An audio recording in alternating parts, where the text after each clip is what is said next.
পাকিস্তানের জনপ্রিয় অভিনেত্রী হানিয়া আমির গত বৃহস্পতিবার রাতে ঢাকায় এসেছেন। সানসিল্কের আমন্ত্রণে প্রথমবারের মতো বাংলাদেশে আসলেন তিনি।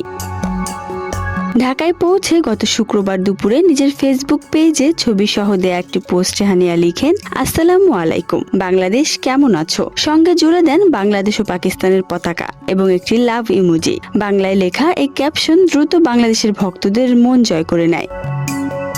শুক্রবারে হানিয়া পুরান ঢাকার ঐতিহ্যবাহী আহসান মঞ্জিলে যান। সানসিল্কের বিশেষ ক্যাম্পেইং এ অংশ নিতে তিনি সেখানে গিয়েছিলেন। আহসান মঞ্জিলের সামনে দাঁড়িয়ে তাকে ঢাকার জনপ্রিয় street food breakup jhalmuri, fuchka ও মাটির কাপে চা খেতে দেখা যায়। এ সময় তার সঙ্গে ছিলেন বাংলাদেশি ফুড ব্লগার রাফসান তার ছোট ভাই। নিজের ইনস্টাগ্রামে একসঙ্গে অন্তত 16টি ছবি পোস্ট করেন হানিয়া। ক্যাপশনে লিখেছেন ব্রেকআপ ঝালমুড়ি। ছবিগুলোর কয়েকটিতে দেখা গেছে রাফসানকেও।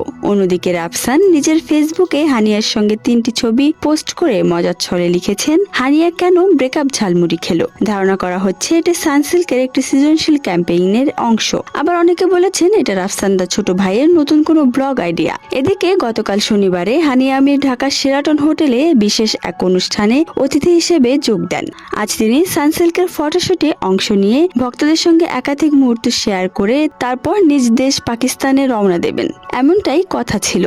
সানসিল্ক শ্যাম্পুর ব্র্যান্ড অ্যাম্বাসেডর হয়ে তিনি ঢাকায় এসেছেন মূলত। পাকিস্তানের অন্যতম সর্বোচ্চ পারিশ্রমিক পাওয়া হানিয়া প্রতি ধারাবাহিকে পারিশ্রমিক হিসেবে নেন 4 লাখ রুপি। তার মোট সম্পদের পরিমাণ আনুমানিক 43 কোটি রুপি। হোটেল শেরাটনের অনুষ্ঠানটিতে অনলাইনের মাধ্যমে নির্বাচিত ভক্তদের সাথে দেখা করেছেন হানিয়া আমির। তার সাথে একই মঞ্চে দেখা যায় জনপ্রিয় সঙ্গীত শিল্পী প্রীতম হাসানকেও।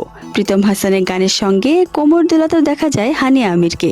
এছাড়াও অনুষ্ঠানে বাংলাদেশের অনেক তারকাই উপস্থিত ছিলেন। এছাড়া বাংলাদেশের জার্সি পরে বাংলাদেশ ক্রিকেট টিমকে সাপোর্ট করতেও দেখা যায় হানিয়া আমিরকে। আজ দুপুর 1:30 দিকে ঢাকা ছেড়ে পাকিস্তানের উদ্দেশ্যে যাওয়ার প্রস্তুতি নিতে দেখা যায় হানিয়া আমিরকে। তবে হানিয়া আমিরের এই হঠাৎ করে বাংলাদেশ ভ্রমণ অনেক উপভোগ করেছেন বাংলাদেশি ভক্ত অনুরাগীরা। ভবিষ্যতে হানিয়া আমিরকে আবারও তারা বাংলাদেশে দেখতে চান বলে জানিয়েছেন। হানিয়া আমিরকে আপনি কতটা পছন্দ করেন? কমেন্ট করে জানাতে পারেন।